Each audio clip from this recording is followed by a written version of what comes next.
السلام علیکم۔ اب تک کی تاریخ پر نگاہ کی جائے تو پتہ چلتا ہے کہ صہیونیت ناچار اور مظلوم فلسطینیوں کا قتل عام کر کے ان کی زمین پر قبضہ جمائے بیٹھی ہے۔ صہیونیت کے نقطہ نظر سے یہ اقدام اس کی بقا کے لیے ضروری ہے، کیونکہ فلسطینی آبادی اس کے سماج کے لیے ایک بڑا خطرہ ہے، جبکہ دوسری طرف فلسطین کی آبادی بڑھتی جا رہی ہے اور ایک جائزے کے مطابق آج سے 10 سال بعد فلسطینی عوام کے لحاظ سے سینکڑوں کی تعداد میں بڑھ جائیں گے۔ اس کے مقابلے میں صہیونیوں کو بھی اپنے ناپاک منصوبوں پر عمل درآمد کے لیے بڑی آبادی کی ضرورت ہے، لہٰذا صہیونی منصوبہ یہ تھا کہ زیادہ سے زیادہ یہودیوں کو اپنی طرف راغب کریں اور ان کی نظریات تبدیل کر کے ان کو صہیونی بنا دیا جائے،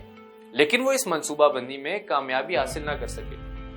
اب جو جمعیت صہیونیت کے مد نظر ہے وہ پشتون ہیں، جو افغانستان،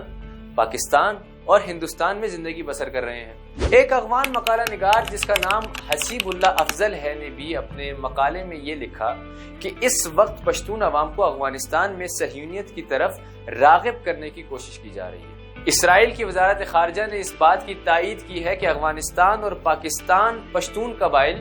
جن کی اصالت یہود ہے، یعنی فلاں قبیلہ آج سے 1500 سال پہلے یہود تھا اور پھر مسلمان ہو گیا، ان قبائل پر اسرائیل کی طرف سے تحقیقات جاری ہیں۔ 15 جنوری 2010 میں فرانسیسی اخبار لے فیگارو نے بھی اس بات کی تصدیق کی تھی کہ اسرائیل کے وزیر خارجہ نے بیان دیا ہے کہ اس وقت وہ پاکستان، افغانستان اور ہندوستان میں موجود پشتون قبائل پر تحقیق کر رہے ہیں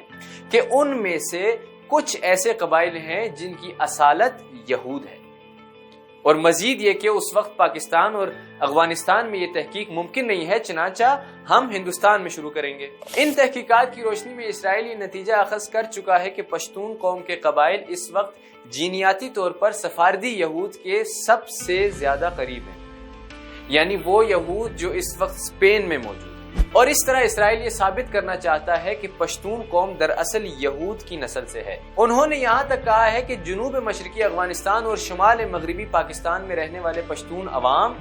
ایک ہی نسل سے ہیں اور ان کے ادبی اور ثقافتی تہوار سب کے سب یہودیت سے وراثت میں آئے ہیں۔ ان کا یہ بھی کہنا ہے کہ اس وقت بڑے پشتون قبائل اس بات پر متفق ہیں کہ ان کی اصالت یہودیت پر پلٹتی ہے۔ حتیٰ کہ افغانستان کے آخری بادشاہ ظاہر شاہ کا بھی اٹالین نیوز میں بیان دیکھنے کو ملا، جس میں انہوں نے بتایا کہ ان کا تعلق قبیلے بنیامین میں سے ہے، جس نے حضرت موسیٰ علیہ السلام کے ساتھ فلسطین ہجرت کی، اور پھر اس قبیلے کے لوگ منتشر ہوتے ہوتے افغان خطے تک آ پہنچے۔ اسرائیل کی غاصب حکومت اس وقت ایڑی چوٹی کا زور لگائے ہوئے ہے کہ کسی طرح ان 15 ملین پٹھانوں کو اپنے آبائی دین کی طرف پلٹا دے،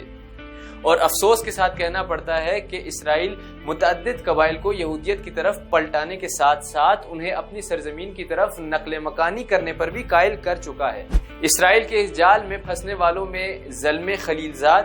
اشرف غنی، احمد زئی اور انوار الحق جیسے نامور افراد بھی شامل ہیں، جو کرزئی حکومت میں بڑے منصب پر فائز تھے۔ پاکستان اور افغانستان کے قبائل کے ساتھ اسرائیل مسلسل رابطے میں ہے اور دسیوں جلدی یہودی کتب کا ترجمہ پشتو میں کیا جا چکا ہے، جس میں پشتون قوم کے اصالت یہود ہونا اور یہودیت کی خصوصیات کو بیان کیا گیا ہے۔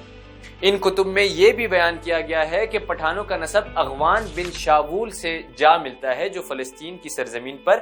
پہلا یہودی بادشاہ تھا۔ تو دوستو، یہ بات میں آپ تک اس لیے پہنچا رہا ہوں کیونکہ آپ کو بھی پتا ہونا چاہیے کہ اس وقت صہیونیت مختلف قبائل کو، مختلف مذاہب کو اور مختلف افراد کو اپنی طرف ترغیب دینے کی کوشش میں ہے،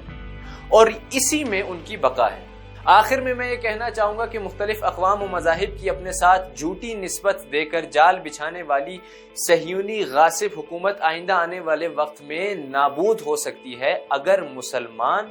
ان کے اس ناپاک اور بے بنیاد منصوبے کو سمجھ لیں۔ شکریہ۔